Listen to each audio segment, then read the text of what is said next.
സർവശക്തനും സർവജ്ഞാനിയുമായ ഞങ്ങളുടെ ദൈവമേ, സ്വർഗീയ പിതാവേ,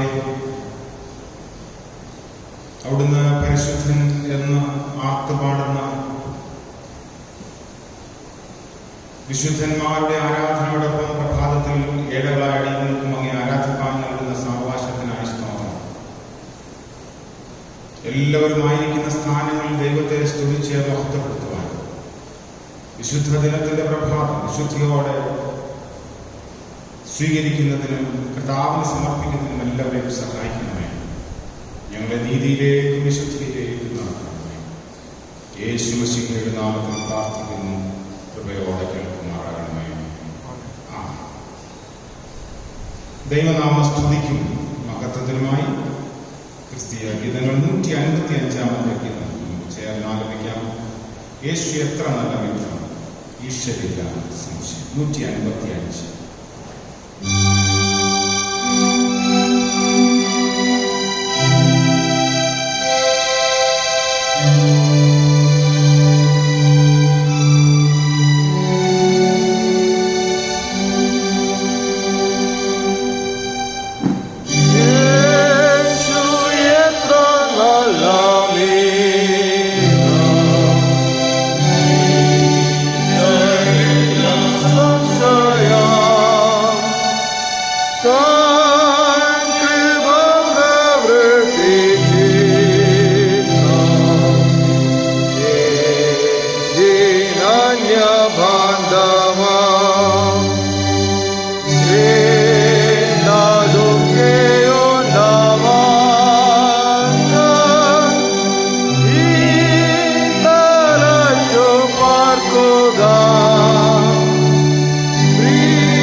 യഹോവ തന്നെ വിളിച്ചപേക്ഷിക്കുന്ന ഏവർക്കും, സത്യമായി തന്നെ വിളിച്ചപേക്ഷിക്കുന്ന ഏവർക്കും സമീപസ്ഥനാകുന്നു.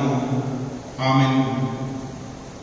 ക്രിസ്തുയേശുവിൽ വിശുദ്ധീകരിക്കപ്പെട്ടവരും വിളിക്കപ്പെട്ട വിശുദ്ധരുമായുള്ളവരെ, ദൈവത്തിന്റെ മുൻപിൽ പ്രാർത്ഥനയോടുകൂടി എത്തുവാൻ നിങ്ങളുടെ ഹൃദയങ്ങളെ ഉയർത്തുകയും, ഇവിടെ നിശ്ചയമായി ദൈവഭവനവും സ്വർഗവാതിലുമുണ്ട്. നമുക്ക് ആശ്വാസവും സന്തോഷവും സകല ബുദ്ധിയെയും കവിഞ്ഞ സമാധാനവും ഇവിടെ വെച്ച് നൽകുവാൻ ദൈവം പ്രസാദിച്ചിരിക്കുന്നു. ഇവിടെ വെച്ച് തിരുവചനവും ദിവ്യൽക്കറികളും മുഖാന്തരം ദൈവം നമ്മോട് സംസാരിക്കുന്നതായി നാം കേൾക്കുന്നുവല്ല. ഇങ്ങനെ നമ്മോട് സമീപിച്ചു വന്നിരിക്കുന്ന ദൈവത്തോട് നാമും അണഞ്ഞു ചെന്ന് നമ്മുടെ കൃതജ്ഞതാസ്തോത്രങ്ങൾ അർപ്പിക്കുന്നത് യോഗ്യവും ന്യായവുമാകുന്നു.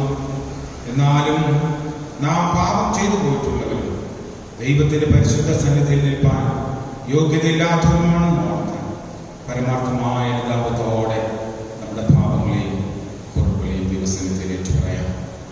അതാത് സ്ഥാനങ്ങളിൽ മുഴങ്കാലുകൾ മടക്കി നമുക്ക് നമ്മുടെ ജീവിതത്തിൽ വന്നുപോയ വീഴ്ചകളെല്ലാം ഓർത്ത് അനുദപിച്ച് പാപക്ഷമയ്ക്ക് വേണ്ടി പ്രാർത്ഥിക്കാം. 132-ാമത്തെ ഗീതം 1-2 ചരണങ്ങൾ അനുതാപഗീതമായി നമുക്കെല്ലാവർക്കും ചേർന്ന് ആലപിക്കാം. ഗീതം 132. ആ യേശു എന്റെ പാപം ചുമന്നു.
സ്വർഗസ്ഥ പിതാവേ, അരിഷ്ടഭാവികളായ ഞങ്ങൾ തിരുമുൻപിൽ സങ്കടത്തോടെ സ്വീകരിക്കുന്നത് കൃപയോടെ കേൾക്കണമേ. ഞങ്ങൾ തിരുകൽപ്പനകൾ പലപ്പോഴും പല വിധത്തിൽ ലംഘിച്ചിരിക്കുന്നു. ആകാത്ത വിചാരങ്ങളാലും വാക്കുകളാലും ക്രിയകളാലും പലവിധേന അവിശ്വാസം, നന്ദികേട്, ചതി എന്നിവയാലും വീണ്ടുപോലെ സഹോദരരെ സ്നേഹിക്കാതിരുന്നതിനാൽ വളരെ പാപം ചെയ്തിരിക്കുന്നു. അതുകൊണ്ട് ഞങ്ങൾ ന്യായവിധിക്കും നിത്യമരണത്തിനും കൂടി യോഗ്യരായി തീർന്നിരിക്കുന്നു. ഈ സകല പാപങ്ങൾ നിമിത്തം ഞങ്ങൾക്ക് അനുതാപവും മനോവേദനയുമുണ്ട്. ഞങ്ങളുടെ കടങ്ങളെ കവിയുന്ന ദൈവകൃപയാൽ ഉണ്ടായിരുന്നതും യേശു ക്രിസ്തു മുഖാന്തരം സാധ്യമായതുമായ വിലയേറിയ വീണ്ടെടുപ്പല്ലാതെ ഞങ്ങൾ യാതൊരു ആശ്വാസവും വഴിയും കാണുന്നില്ല. അതുകൊണ്ട് ഞങ്ങളുടെ സർവ്വപാപങ്ങളെയും സൗജന്യമായി ക്ഷമിച്ച് തിരുക്കുട്ടായ്മയിൽ ഞങ്ങളെ ചേർത്ത് ജീവന്റെ പുതുക്കത്തിലും കൃതജ്ഞതയോടുകൂടിയും തിരുസേവ ചെയ്യുവാൻ പരിശുദ്ധാത്മാവിനാൽ ഞങ്ങളെ വിശുദ്ധീകരിക്കണമെന്ന് വിനയമായി അപേക്ഷിക്കുന്നു. ആമേൻ. പാപത്തെ ഓർത്ത് ദുഃഖിച്ച് ദൈവകരുണയും പാപമോചനം അന്വേഷിക്കുന്ന നാം എല്ലാവരും സുവിശേഷത്തിന്റെ ആശ്വാസവചനം കേട്ടുകൊള്ളുവിൻ. കർത്താവ് താൻ തന്നെ നമ്മോട് ഇപ്രകാരം ചെയ്യുന്നു: എന്റെ അടുക്കൽ വരുന്നവനെ ഞാൻ ഒരു പ്രകാരത്തിലും തള്ളിക്കളയുകയില്ല. നിങ്ങളുടെ പാപം ഇനി ഓർക്കുകയുമില്ല. പാപം കടുംചുവപ്പായിരുന്നാലും ഹിമം പോലെ വെളുക്കും, രക്താംബരം പോലെ ചുവപ്പായിരുന്നാലും പഞ്ഞി പോലെ ആയിത്തീരും. ഞാൻ നിങ്ങൾക്ക് പുതിയൊരു ഹൃദയം തരും. ഞാൻ എൻ്റെ ആത്മാവിനെ നിങ്ങളുടെ ഉള്ളിലാക്കി നിങ്ങളെ എൻ്റെ ചട്ടങ്ങളിൽ നടക്കുമാറാക്കും. നിങ്ങൾ എൻ്റെ വിധികളെ പ്രമാണിച്ച് അനുസരിക്കുകയും ചെയ്യും. എന്നാൽ അനുതാപമില്ലാത്തവരോട് ദൈവത്തിന്റെ അരുളപ്പാട് പ്രകാരമാകുന്നു. അരുളി ചെയ്യുന്നവനെ നിരസിക്കാതിരിപ്പാൻ നോക്കുവിൻ. ഭൂമിയിൽ അരുളി ചെയ്യുന്നവനെ നിരസിച്ചവർ തെറ്റിയൊഴിയാതിരുന്നുവെങ്കിൽ സ്വർഗത്തിൽ നിന്ന് അരുളി ചെയ്യുന്നവനെ നാം വിട്ടുമാറിയാൽ എത്ര അധികം. എന്നാൽ ദുഷ്ടന്റെ മരണത്തിലല്ല, ദുഷ്ടൻ തന്റെ വഴിയിട്ട് തിരിഞ്ഞ് ജീവിക്കുന്നതിൽ അത്രേ എനിക്ക് ഇഷ്ടമുള്ളതെന്ന് യഹോവയായ കർത്താവിന്റെ അരുളപ്പാട്. നമുക്ക് പ്രാർത്ഥിക്കാം. സർവശക്തനായ ദൈവമേ, മനസ്സലിവുള്ള പിതാവേ, ഞങ്ങളോടും സകല മനുഷ്യരോടും കാണിച്ചു വരുന്ന ദയാവാത്സല്യങ്ങൾക്കായി കൊള്ളരാത്ത ഞങ്ങൾ ഉള്ളടിഞ്ഞ നന്ദി ഏറ്റവും താഴ്മയിൽ അർപ്പിച്ചു കൊടുക്കുന്നു. ഞങ്ങളെ സൃഷ്ടിച്ചതിനും പരിപാലിച്ചു വരുന്നതിനും ഈ ആയുസ്സിൽ അനുഗ്രഹിച്ചതിന് ഞങ്ങൾ തിരുനാമത്തിന് സ്തോത്രം അർപ്പിക്കുന്നു.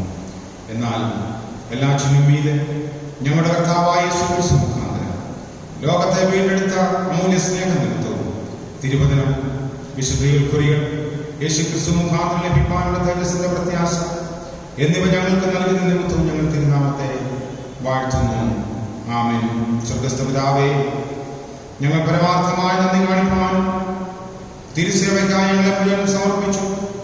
ഞങ്ങളുടെ ആയുഷ്കാലമൊക്കെ മുമ്പിൽ വിശുദ്ധിയിലും നീതിയും ജീവിച്ചുകൊണ്ട് അതിരങ്ങളാൽ മാത്രമല്ല നടപ്പിനാലും കൂടെ തിരുസ്തുതിയെ വർണ്ണിപ്പാനും തൃക്കാരണങ്ങൾ വേണ്ടുമെണ്ണം ബോധിപ്പിക്കാനായി ഞങ്ങളെ പ്രാപ്തരാക്കണമേ. ഇതൊക്കെ ഞങ്ങളുടെ കർത്താവായ യേശുക്രിസ്തു നാമത്തിൽ ഞങ്ങൾ യാചിക്കുന്നു.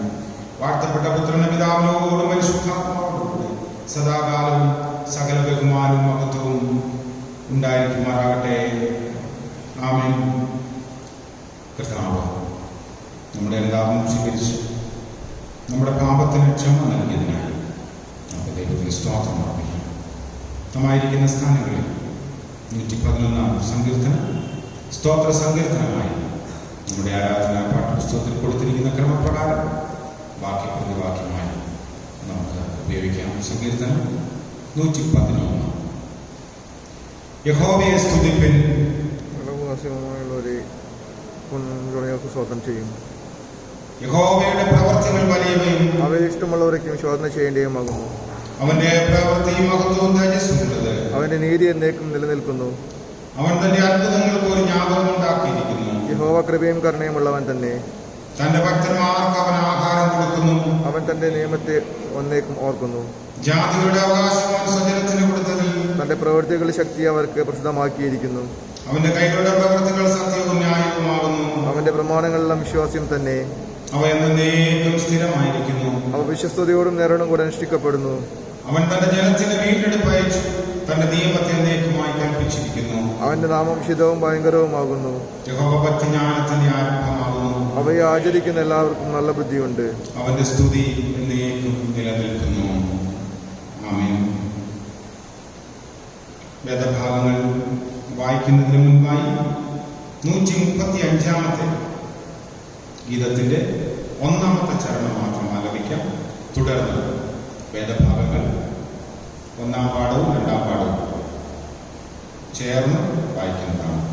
135 ഗീതത്തിന്റെ 1-ാം ചരണം സ്ഥലമുണ്ട് ബാലൻ കല്യാണഗ്രഹേ.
വൃത്തത്തിൽ പിന്നെ നാലാം ന്യായ സഭ എന്ന് വായിപ്പാൻ നിശ്ചയിച്ചിരിക്കുന്ന വേദവാക്യങ്ങൾ പഴയ നിയമത്തിൽ നിന്ന് ഉൽപ്പത്തി പുസ്തകം 18-ാം അധ്യായം 16-ാം വാക്യം മുതൽ 33-ാം വാക്യം വരെയും പുതിയ നിയമം മത്തായി എഴുതിയ സുവിശേഷം 5-ാം അധ്യായം 13-ാം വാക്യം മുതൽ 20-ാം വാക്യം വരെയും പഴയ നിയമം ഉൽപ്പത്തി പുസ്തകം 18-ാം അധ്യായം 16-ാം വാക്യം മുതൽ 33-ാം വാക്യം വരുന്ന ദൈവവചനങ്ങളെ കേട്ടുകൊള്ളു.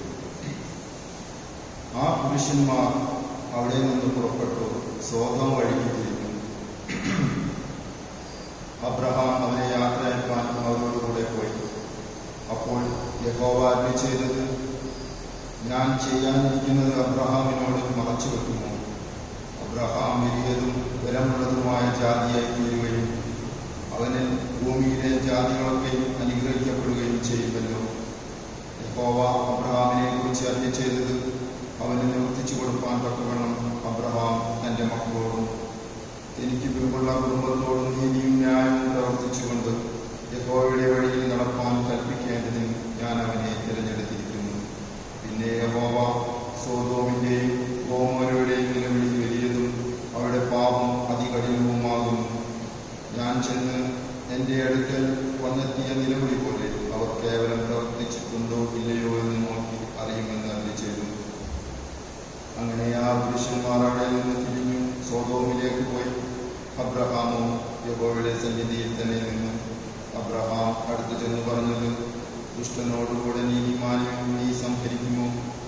പക്ഷേ ആ പട്ടണത്തിൽ 50 നീതിമാന്മാരുണ്ടെങ്കിൽ നീ അതിനെ സംഹരിക്കുമോ? അതിലെ 50 നീതിമാന്മാർ നിമിത്തം ആ സ്ഥലത്തോട് ക്ഷമിക്കുകയില്ലയോ? ഇങ്ങനെ നീ ഒരു നാൾ ചെയ്യുന്നതല്ലോ. നീതിമാൻ ദുഷ്ടനെ പോലെ ആകത്തക്കവണ്ണം ദുഷ്ടനോടുകൂടെ നീതിമാനെ നീ ഒരു നാളും കൊല്ലുകയില്ല. സർവഭൂമിക്കും ന്യായാധിപതിയായവൻ നീതി പ്രവർത്തിക്കാതിരിക്കുന്നു. അതിന് യഹോവ, ഞാൻ സോദോമിൽ പട്ടണത്തിനകത്തു 50 നീതിമാന്മാരെ കാണുന്നുവെങ്കിൽ അവരുടെ നിമിത്തം ആ സ്ഥലത്തോടൊക്കെയും ക്ഷമിക്കുമെന്ന് അരുളി ചെയ്തു. പൊടിയും വെണ്ണീറുമായ ഞാൻ കർത്താവിനോട് സംസാരിപ്പാൻ കുഞ്ഞിരുന്നു. 50 നീതിമാന്മാരിൽ പക്ഷേ 5 പേർ കുറഞ്ഞു പോയെങ്കിലും 5 പേർ കുറഞ്ഞതുകൊണ്ട് നീ ആ പട്ടണം മുഴുവനും നശിപ്പിക്കുമോ എന്ന് അബ്രഹാം പറഞ്ഞതിന് 45 പേരെ ഞാൻ അവിടെ കണ്ടാൽ അതിനെ നശിപ്പിക്കുകയില്ല എന്ന് അവൻ അരുളി ചെയ്തു. അവൻ പിന്നെയും അവനോട് സംസാരിച്ചു. പക്ഷേ 40 പേരെ അവിടെ കണ്ടാലോ എന്ന് പറഞ്ഞതിന് ഞാൻ 40 പേരുടെ നിമിത്തം നശിപ്പിക്കുകയില്ല എന്ന് അവൻ അരുളി ചെയ്തു. അതിന് അവൻ, ഞാൻ പിന്നെയും സംസാരിക്കുന്നു, കർത്താവ് കോപിക്കരുത്. പക്ഷേ 30 പേരെ അവിടെ കണ്ടാലോ എന്ന് പറഞ്ഞു. ഞാൻ 30 പേരെ അവിടെ കണ്ടാൽ നശിപ്പിക്കുകയില്ല എന്ന് അവൻ അരുളി ചെയ്തു. ഞാൻ കർത്താവിനോട് സംസാരിക്കാൻ കുഞ്ഞുവല്ലോ. പക്ഷേ 20 പേരെ അവിടെ കണ്ടാലോ എന്ന് അവൻ പറഞ്ഞതിന് ഞാൻ 20 പേരുടെ നിമിത്തം നശിപ്പിക്കുകയില്ല എന്ന് അവൻ അരുളി ചെയ്തു. അപ്പോൾ അവൻ, കർത്താവ് കോപിക്കരുതേ, ഞാൻ ഇനി ഒരു പ്രാവശ്യം മാത്രം സംസാരിക്കും. പക്ഷേ 10 പേരെ അവിടെ കണ്ടാലോ എന്ന് പറഞ്ഞു. ഞാൻ 10 പേരുടെ നിമിത്തം നശിപ്പിക്കുകയില്ല എന്ന് അവൻ അരുളി ചെയ്തു. യഹോവ അബ്രഹാമിനോട് അരുളി ചെയ്തത് തീർന്ന ശേഷം അവിടെ നിന്ന് പോയി. അബ്രഹാം തന്റെ സ്ഥലത്തേക്ക് മടങ്ങിപ്പോയി. ഇവിടെ പഴയ നിയമം വായിച്ച അവസാനിച്ചിരിക്കുന്നു.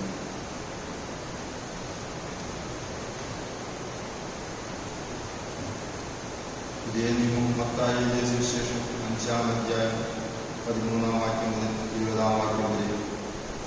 നിങ്ങൾ ഭൂമിയുടെ പാകവും ഉപ്പുകാരമില്ലാതെ പോയാൽ അതിനെന്തോന്നുകൊണ്ട് രസം വരുത്താം. പുറത്തു കളഞ്ഞിട്ട് മനുഷ്യർ ചവിട്ടുവാനല്ലാതെ മറ്റൊന്നും പിന്നെ കൊള്ളുന്നതല്ല. നിങ്ങൾ ലോകത്തിന്റെ വെളിച്ചമാകുന്നു. മലമേലിരിക്കുന്ന പട്ടണം മറിഞ്ഞിരിക്കാൻ പാടില്ല. വിളക്ക് കത്തിച്ച് പറയും കീഴിലെല്ലാം കണ്ണിന്മേലത്രേ വെക്കുന്നത്. അപ്പോൾ അത് വീട്ടിലുള്ള എല്ലാവർക്കും പ്രകാശിക്കുന്നു. അങ്ങനെ തന്നെ മനുഷ്യർ നിങ്ങളുടെ നല്ല പ്രവൃത്തികളെ കണ്ട് സ്വർഗ്ഗസ്ഥനായ നിങ്ങളുടെ പിതാവിനെ മഹത്വപ്പെടുത്തേണ്ടതിന് നിങ്ങളുടെ വെളിച്ചം അവരുടെ മുമ്പിൽ പ്രകാശിക്കട്ടെ. ഞാൻ ന്യായപ്രമാണത്തെയോ പ്രവാചകന്മാരെയോ നീക്കേണ്ടതിന് വന്നു എന്ന് നിരൂപിക്കരുത്. നീക്കുവാനല്ല, നിവർത്തിപ്പാനത്രേ ഞാൻ വന്നത്. സത്യമായിട്ട് ഞാൻ നിങ്ങളോട് പറയുന്നു, ആകാശവും ഭൂമിയും ഒഴിഞ്ഞു പോകും വരെ സകലവും നിവർത്തിയാകുവോളം ന്യായപ്രമാണത്തിൽ നിന്നൊരു വള്ളിയെങ്കിലും തുള്ളിയെങ്കിലും ഒരു നാൾ ഒഴിഞ്ഞു പോവുകയില്ല. ആകയാൽ ഏറ്റവും ചെറിയ കൽപ്പനകളിലൊന്നും അഴിക്കുകയും മനുഷ്യരെ അങ്ങനെ പഠിപ്പിക്കുകയും ചെയ്യുന്നത് സ്വർഗരാജ്യത്തിലെ ഏറ്റവും ചെറിയതെന്ന് വിളിക്കപ്പെടും. അവയെ ആചരിക്കുകയും ചെയ്യുന്നവർ സ്വർഗരാജ്യത്തിൽ വലിയവനെന്ന് വിളിക്കപ്പെടുന്നു. നിങ്ങളുടെ നീതി ശാസ്ത്രിമാരുടെയും പരീക്ഷന്മാരുടെയും നീതിയെ കവിയുന്നില്ലെങ്കിൽ നിങ്ങൾ സ്വർഗരാജ്യത്തിൽ കിടക്കുകയില്ല എന്ന നിങ്ങളോട് ഇവിടെ വാഴ്ച സാധിച്ചു.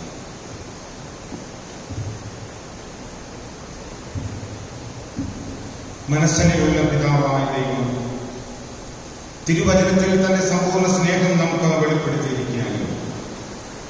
ക്രിസ്തുയേശുവിൽ നമ്മെ തന്റെ സമൃദ്ധിയായ കൃപകൾക്ക് അംശങ്ങളാവാൻ ക്ഷണിച്ചിരിക്കുകയാണ്. ദൈവത്തിലുള്ള വിശ്വാസം നമുക്കെല്ലാവർക്കും ചേർന്ന് അപ്പസ്തല വിശ്വാസ പ്രമാണത്തിന്റെ വാക്കുകളിൽ പ്രഖ്യാപിക്കും. സ്വർഗങ്ങൾക്കും ഭൂമിക്കും സൃഷ്ടാവായി സർവശക്തനായി പിതാവായിരിക്കുന്ന ദൈവത്തിൽ ഞാൻ വിശ്വസിക്കുന്നു. അവന്റെ ഏകപുത്രനായി നമ്മുടെ കർത്താവായ യേശു ക്രിസ്തുവിൽ ഞാൻ വിശ്വസിക്കുന്നു.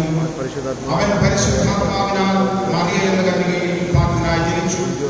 പൊന്തിയോസ് പിലാത്തോസിന്റെ കീഴിൽ കഷ്ടമനുഭവിച്ചു, ക്രൂശിക്കപ്പെട്ടു, മരിച്ചു, അടക്കപ്പെട്ടു, പാതാളത്തിൽ ഇറങ്ങി, മൂന്നാം ദിവസം ഉയർത്തെഴുന്നേറ്റു, സ്വർഗാരോഹണമായി സർവശക്തിയുടെ പിതാവായ ദൈവത്തിന്റെ വലതുഭാഗത്തിരിക്കുന്നു.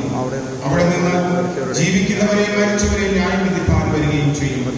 പരിശുദ്ധാത്മാവിലും വിശുദ്ധന്മാരുടെ കൂട്ടായ്മയാകുന്ന ശുദ്ധ സാധാരണ സഭയിലും പാപമോചനത്തിലും ശരീരത്തോടെ ജീവിച്ചെഴുന്നേൽക്കുന്നതിലും നിത്യജീവങ്കിലും ഞാൻ വിശ്വസിക്കുന്നു. ആമേൻ. കർത്താവായ യേശു ക്രിസ്തുവിന്റെ നാമത്തിൽ ഈ പ്രഭാതത്തിൽ എല്ലാവരെയും ആയിരിക്കുന്ന സ്ഥാനങ്ങൾ ആരാധനയിലേക്ക് സ്വാഗതം ചെയ്തു കൊള്ളട്ടെ. വളരെ പരിമിതമായ സാഹചര്യത്തിൽ ദൈവത്തെ നമ്മൾ ഇരിക്കുന്ന സ്ഥാനങ്ങൾ ആരാധിക്കാൻ ഭവനങ്ങൾ ദേവാലയങ്ങളായി മാറുന്ന ഒരു വലിയ കാഴ്ചയാണ് നമ്മൾ കാണുന്നത്. എങ്കിലും ദൈവം നമുക്ക് നൽകിയിരിക്കുന്ന എല്ലാ സാഹചര്യങ്ങളും ദൈവത്തോട് പ്രാർത്ഥിക്കുന്നതും ആരാധിക്കുന്നതിനുമായി നമ്മൾ വേർതിരിക്കുന്നു എന്നുള്ളത് വളരെ സന്തോഷജനകമാണ്. കഴിഞ്ഞ ആഴ്ചയിൽ നമുക്ക് ഇന്നലെ വരെയുള്ള വരുമാനത്തിൻ്റെ വിവരം വായിക്കട്ടെ. ബർത്ത്ഡേ ഓഫർ 550 രൂപ, സ്പെഷ്യൽ കളക്ഷൻ ഇനത്തിൽ 20,620 രൂപ, box collection 1500, cottage prayer 1000, men's ഫെലോഷിപ്പിൽ നിന്ന് നൽകിയിരിക്കുന്ന തുക 10,000 രൂപ. ഈ നാളുകളിൽ നമ്മുടെ പള്ളിയുടെ റെഗുലർ വർഷിപ്പ് നടക്കാത്തതിനാൽ സാമ്പത്തികമായി വളരെ ക്രൈസിസിലേക്ക് പോയ സാഹചര്യത്തിലാണ് പലരും നമ്മുടെ അവസ്ഥ മനസ്സിലാക്കി തങ്ങളാൽ കഴിയുന്ന വിധത്തിൽ സഹായഹസ്തം നീട്ടുന്നത്. ഇനിയും ഈ സാഹചര്യം ഇങ്ങനെ തന്നെയൊക്കെ മുന്നോട്ട് കുറേ നാളുകൾ കൂടെ പോകാനാണ് സാധ്യത. അതുകൊണ്ട് നമുക്ക് ദൈവം നൽകിയിരിക്കുന്ന അനുഗ്രഹത്തിൽ നിന്ന് നിർലോഭമായി സഭയുടെ ദൈനംദിന പ്രവർത്തനങ്ങളിലേക്ക് നൽകണം എന്ന് സ്നേഹത്തോടെ ഓർമ്മിച്ചു. ഒരു അനുശോചനം ഉള്ളതായിരിക്കട്ടെ. നമ്മുടെ ഇടവാംഗമായിരുന്ന ജോസഫ് വർഗീസ് 84 വയസ്സിൽ 3/7/2020 വെള്ളിയാഴ്ച വൈകിട്ട് 8:30 കർത്തൃസന്നിധിയിലേക്ക് മാറ്റപ്പെട്ടു. ഇന്നലെ ഉച്ചതിരിഞ്ഞ് 3 മണിക്ക് കൊത്തമൻ സെമിത്തേരി അടക്ക ശുശ്രൂഷ നടത്തപ്പെട്ടു. ദുഃഖത്തിലിരിക്കുന്ന ഭവനാംഗങ്ങളോടും പ്രിയപ്പെട്ട എല്ലാവരോടുള്ള നന്ദിയും സ്നേഹവും അറിയിക്കുകയും അതോടൊപ്പം അവരുടെ ഭവനത്തെ സന്ദർശിക്കുകയും അവരുടെ ദുഃഖത്തിൽ പങ്കുചേരുകയും ആശ്വസിപ്പിക്കുകയും ചെയ്ത നമ്മുടെ എല്ലാ ഇടവാംഗങ്ങളോടും നന്ദിയും സ്നേഹവും അറിയിക്കുകയും ചെയ്തുകൊള്ളട്ടെ. ക്രിസ്തീയ ഗീതങ്ങൾ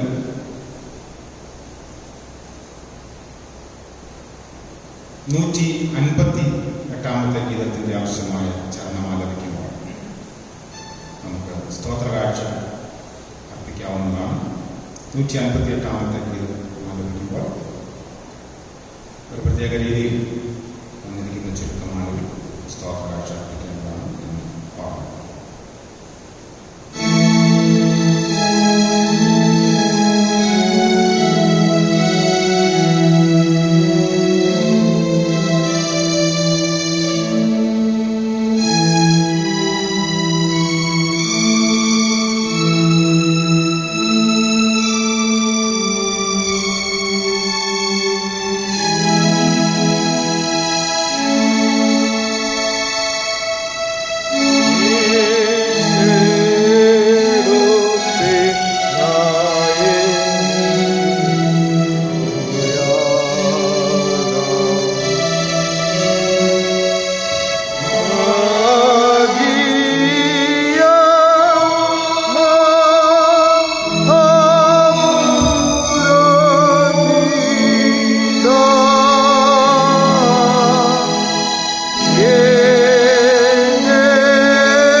ഈ ആഴ്ചയിൽ തങ്ങളുടെ ജന്മദിനം ആഘോഷിക്കുന്നതിന് പേരുകൾ വായിക്കട്ടെ.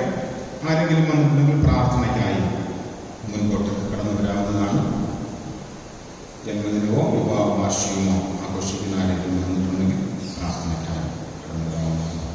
Harrison Merlin, Joshin, Rogers Thomas, Ann Maria Gladys, Kamala Thekkekalam, Martha Chemmannur, Thresia Stanley, Christabel Susheela Godfrey, Jini Roshan, Edwin Stanley, Sabeesh A, Sean Balan. എല്ലാവരുമായിരിക്കുന്ന സ്ഥാനങ്ങളിൽ ഈ പ്രാർത്ഥനയോട് പങ്കുചേർന്ന് ദൈവത്തെ സ്തുതി. 265-ാമത്തെ ഗീതത്തിന്റെ 1-ാമത്തെ ചരണം നമുക്ക്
ജന്മദിനം ആഘോഷിച്ച പ്രിയപ്പെട്ടവർക്ക് വേണ്ടിയും കുടുംബജീവിതത്തിൽ പുതുവർഷത്തിലേക്ക് പ്രവേശിക്കുന്നവർക്ക് വേണ്ടി പ്രാർത്ഥിക്കാം.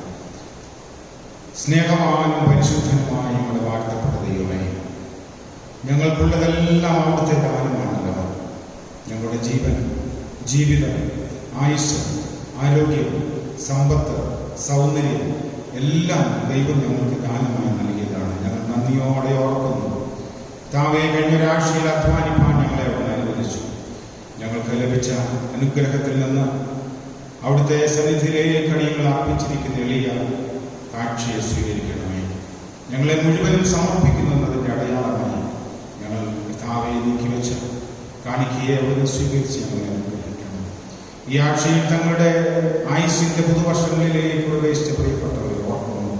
ദൈവതമ്പുരാന്റെ കൃപയും കടാക്ഷവും കൂടെ ഇരിക്കണമേ. ആയിരിക്കുന്ന സ്ഥാനങ്ങളിലൊന്ന് അനുഗ്രഹിച്ച് വഴി നടക്കണമേ.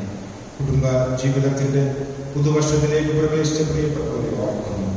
താവിന്റെ കാലിന് കൂടെ ഇരുന്ന് അവിടുന്ന് വഴികാട്ടിയായി, ആലോചകനായി, കാര്യസ്ഥനായി വഴി നടത്തണമെന്ന് പ്രാർത്ഥിക്കുന്നു. എല്ലാ ആത്മീക ഭൗതിക അനുഗ്രഹങ്ങളാണ് പ്രിയപ്പെട്ടവരെ നയിക്കുകയും നിറയ്ക്കുകയും ചെയ്തു കൊള്ളണമെന്ന് യേശു മശിഹയുടെ നാമത്തിൽ അപേക്ഷിക്കുന്നു. കൃപയോടെ കേൾക്കുമാറാകട്ടെ.